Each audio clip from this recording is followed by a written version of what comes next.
FSN Radio. It's all about what's next. Go to financialsurvivalnetwork.com and sign up for your free weekly newsletter. You'll also get 3 free reports. The Financial Survival Network. It's all about what's next. Welcome. You are listening to the Financial Survival Network. I'm Kerry Lutz. Today is March 27th, 2017. We're seeing gold go up a bit today, around 11 and change per ounce. And the big performer, silver, up around 35 cents the ounce. And our good friend, John Manfreda, is back with us. He's got things going on. John, welcome back to the show. Oh, thanks for having me. Hey, so, we're 60 some odd days into the new Trump regime. Things are definitely shaking out. I mean, you're in the capital area. What are you seeing here? Right now, I would say I think the Trump trade is starting to evaporate. It's like the beginning of the evaporation. Right now, like the stock market the past week hasn't done well. And I think one of the reasons is Wall Street expected his business prowess to immediately transfer over to politics. And they were pricing his business negotiation ability, and they were fully pricing in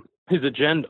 I think with healthcare reform now not passing, or Ryan Care, whatever it's called, I would say the markets are starting to go down, and I think the Trump trade's starting to evaporate because I think I said this in previous videos of mine on my YouTube channel, but I think Wall Street way overestimated what Trump can get passed right now. So right now, it's for whatever reason, the Democrats decide to double down on their identity politics and oppose everything Trump does, which it's going to ultimately backfire in terms of political repercussions. And I would say this mainly because I think the markets are going to start unpricing many of Trump's policies that they priced in. And what will happen is there'll be a great stock market decline. I think this is a correction, but I think in the next, 2 years, there'll be a bigger decline. But Trump played this perfectly by a lot of, I would say, alternative pundits like Peter Schiff. I'm not criticizing him or anything, just he's the most well-known I know of. He said that embracing this rally, the Trump trade, was not smart because he owns this. But I actually think I agreed with him for a bit, but then I thought about it and I was thinking they fully priced in his agenda. He knew that the establishment, rhinos, as they call it, Republicans and Democrats, were going to oppose him in every manner. So Trump took ownership of that rally, and he knew once they started obstruction, the markets would unravel.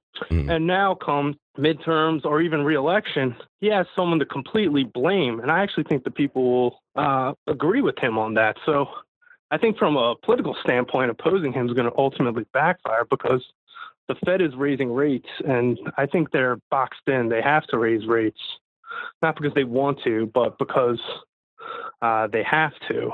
And that's what I'm seeing right now is that they're opposing Trump at every which way, and he's not going to get much done. But it's going to cost them politically. Mm-hmm. Well, certain things he's going to get done. You think tax reform will go through? I think it will be some tax reform, but I don't think it will be like what the market priced in. I think he'll cut taxes, but not to the level that he wanted to. Mm-hmm. And infrastructure, I think that will be a bigger fight because I think he's going to use that to funnel money to the wall. Mm-hmm. And Democrats don't want that's their voting block, one of their voting blocks. So I think that will be a lot tougher than people think. So. I think he'll get some stuff done. He's definitely he's killed the TPP and he's done stuff executive order. I think he might get some stuff done after midterms when there's a shellacking, but that's basically what I'm seeing right now. In terms of the stock market, I would expect more volatility. And also the Fed, they have to raise rates. Mainly because of optimism index. The Fed will never come out and say things are bad, you have it wrong. And if you look at all these optimism numbers, that I say the Fed's going by that. They say a slew of data. I think it's really, they're depending on, the fake statistics, and they're also basing it off optimism. And they're also, I would say, the phony stats, the optimism, and the Dow. They're dependent on the markets. If the markets start tanking, they're gonna pause the rate hikes, in my opinion. So Yeah. So you think they'll be halting the rate hike shortly? I don't know. I think they want to get up to at least 1.5 to 2%, because even though I think if they raise rates to 3 to 5%, the market would tank. The only thing is interest rates have been so low for so long that I would say the general, not alternative, but the mainstream financial person or even the mainstream financial press, if the Fed keeps rates this low for so long, they'll start wondering if there's something wrong, especially with optimism indexes like the Bloomberg Consumer Comfort Index or Small Business Index, when all those are high. So I don't think they're going to do it soon. They might halt it in like 2019 or late 2018, but I don't think they can because regardless of what they say, the Fed's very political and they're really stuck right now. They can't discontinue because it'll make the U.S. economy look bad, and they can't crash the markets because it will make them look very political, especially since now the information came out that they donated to Democratic Party members, some Republican candidates, and none of them want Trump. So if the market crashes while on Trump's watch, they're going to get a blame. They can be called political. They did this to make Trump look bad.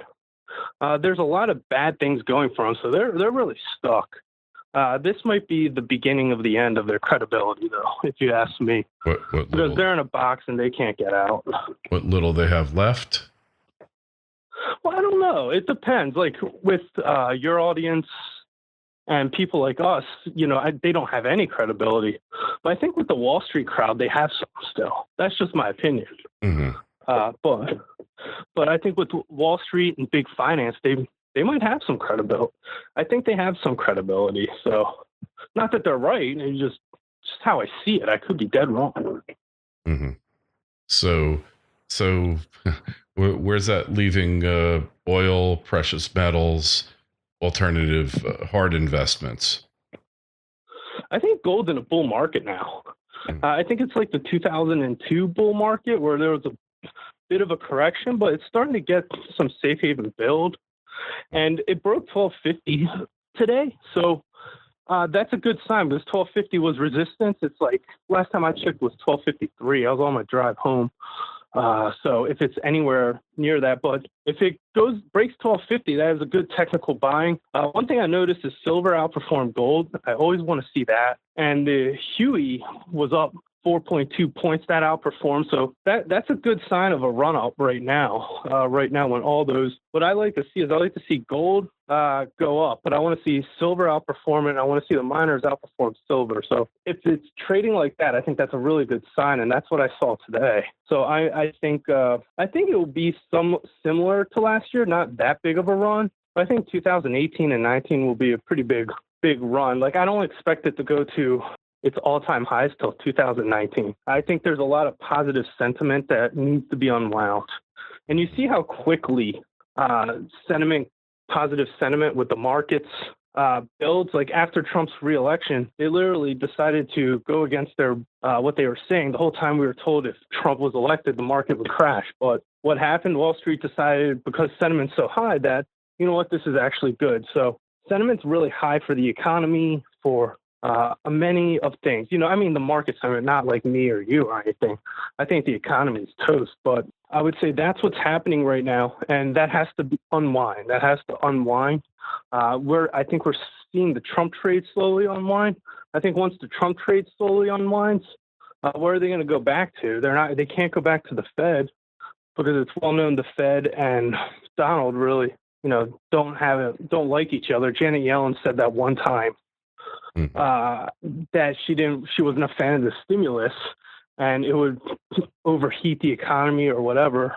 So I don't really, so that's why I think it might take a couple of years to really get back to the all-time highs for gold and silver. But I think it's slowly in an uptrend. And I think 2019 or 2020 is just going to really burst. That's just my opinion. So interesting. So, but we look at auto sales, the defaults are way up.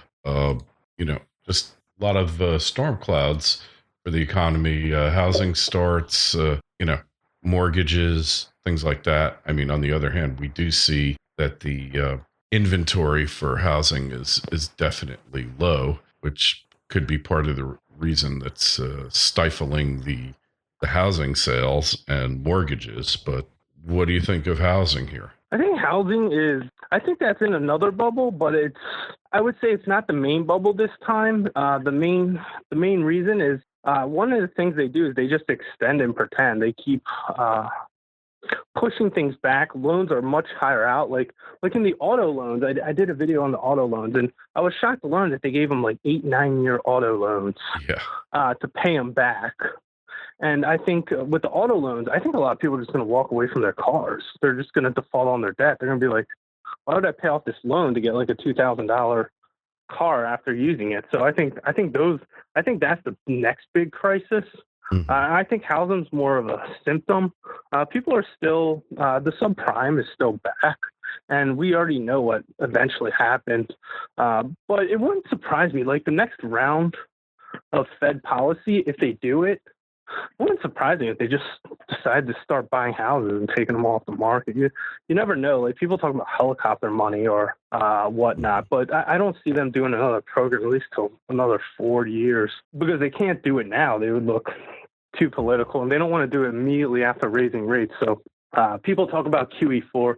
I don't see that happening until 2020. But so housing, I think that's coming to a top.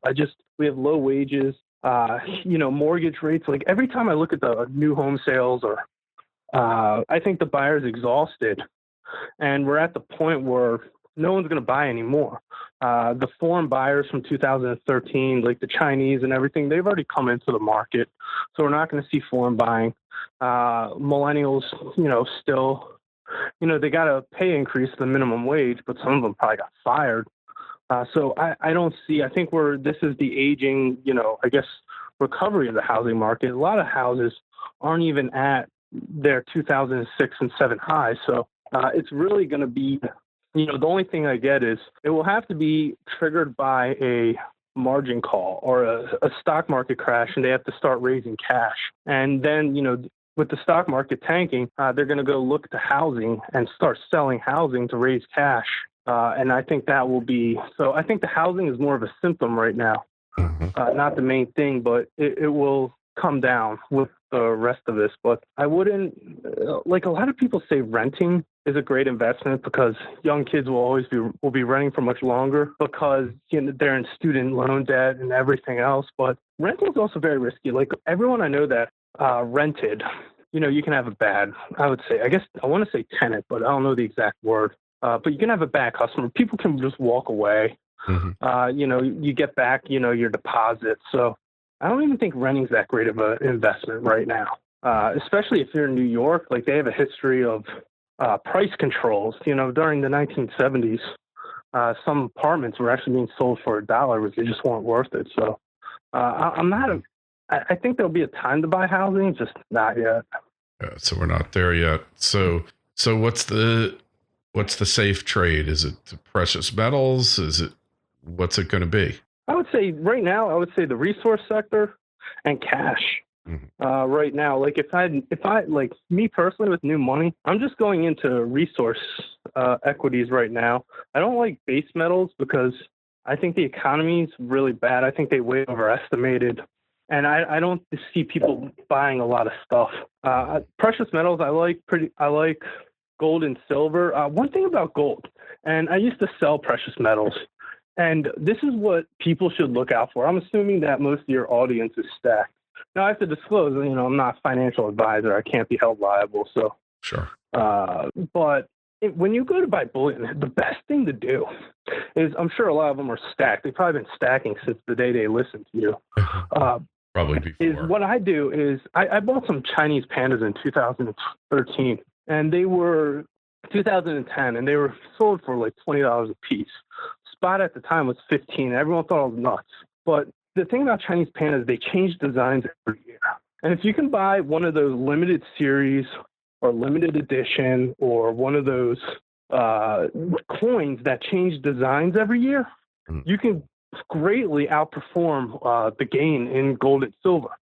For example, when I bought those Chinese pandas for $20, they're now worth well over $100 a coin.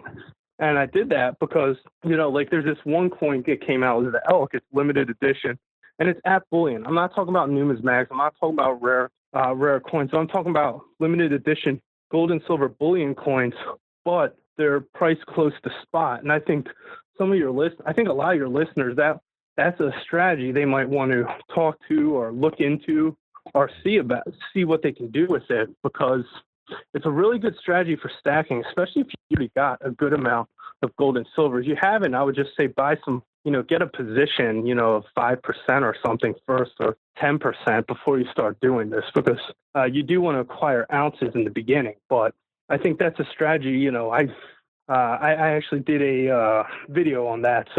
But I think a lot of people in your audience would benefit greatly from that strategy, because you get collector value, and I mean real collector, not like numismatic where they sell it like 90% off and they try to scare you with confiscation, which I think is just a lie. But this you will actually get over time. I was lucky my Chinese pandas went, up a lot, but it will happen over time because it's limited edition or only made for that year. Like the elk coin, over time, less and less will be in circulation. So you'll get the bullion quality, plus over time, you're going to get a little bit more coin value, but the coin value premium only comes with time. So that's a strategy I think some of your listeners might try to look into. Mm-hmm. Interesting. So you got to be discriminating here, not just go out and buy anything willy-nilly, huh? Yeah, that's my opinion. So that's just how I see a lot of things. So right now, and I just want to get back to the topic. I just think it's very interesting. I actually thought that Trump embracing this rally was dumb at first, but if you look at his negotiating and all what he does, you start to understand a little bit. And I was like, gosh, no wonder he's such a billionaire. I never would have even thought of that strategy. Yeah, well, hey, a lot of people have underestimated him, right? Yep. So you think the Trump rally's just dead, though, huh? Or it's taking a breather? It's definitely taking a breather, I think. So I think the markets did not price in any opposition. And I'm not saying the opposition is going to win. I just think at first it's going to prevent a lot. Mm-hmm. And, I think, Trump's thinking more long term, and he could blame them, and then we'll get a new Congress, maybe a new speaker, and, then a lot of the things might get passed again. So I don't want to say nothing's going to get done, but he's thinking, cycles ahead, and, his opposition's thinking, next week or next headline. Mm-hmm. Yeah. Well, so they eventually going to repeal Obamacare, or is it with us forever? Well, it won't be with us forever. I think it will eventually go away because we can't. Like that one scandal where they're borrowing money from Fannie and Freddie to fund it. So it'll eventually go away, but I think they will repeal it. I think it will get repealed. It might get watered down first through executive orders. Like they're not even enforcing all the mandates anymore. Mm-hmm. So I think when premiums are going to go up drastically, and I think the liberals are going to misunderestimate this repeal as, wanting more, as the public liking Obamacare, and they might run on it. And then, at the end of this first term, when he gets a more friendly Congress, it might be repealed, or it might be repealed in his second term. So yeah, well, something's got to give. I mean, premiums are skyrocketing, and then the coverage that you get for this inflated price is just pathetic. So, I know. And then the number of people that actually qualify for Obamacare either make too much or you don't make enough. And people have told me they just can't qualify for it. It's crazy. Yeah. Yeah. Oh gosh, the coverage is horrible. Like I have over the summer I went to the hospital. I have diverticulitis. If you don't know what it is, it's just Brock Lesnar had it. Yeah. But I can still, live a healthy life and everything. I just have to eat a high fiber diet. But anyway, point being is I had to pay. I was at the hospital for 2 days getting, antibiotics and everything. I had to pay $4,500 to $5,000. My sure, it's covered some of it, but, under this new Obamacare, they didn't cover that much. At least not enough that I thought, so. Yeah, right. Yeah. So I think it will get repealed. The good thing about this not passing is that any disaster in the healthcare system, the Democrats own. That's why I think it will get repealed. Even if Trump doesn't do it, I think the Democrats will own the disasters in the healthcare policy now by obstructing it. Yeah. And not working with him. So, he's thinking, 2 to 3 cycles ahead while his opposition's thinking next week. So it's, and the markets, they're always thinking next week too. So, yeah. Well, interesting times. I don't think you can read a lot more into it other than it was totally mishandled and botched either deliberately by Ryan or incompetently by him. Take your pick. But I think I lean towards deliberate. I think this was the fix was in on it. That's my personal opinion. Well, it doesn't matter. Like, people don't like him. His political career is peaked and over. So he just put a nail in the coffin. So and I see a lot of good in it. So I'm not really that. And it's good for precious metals too, because and it'll unwind I think the sentiment has just gotten any little bit of good news drives the markets up. And now I think we're seeing a correction in the sentiment and more realistic look at the markets. Mm-hmm.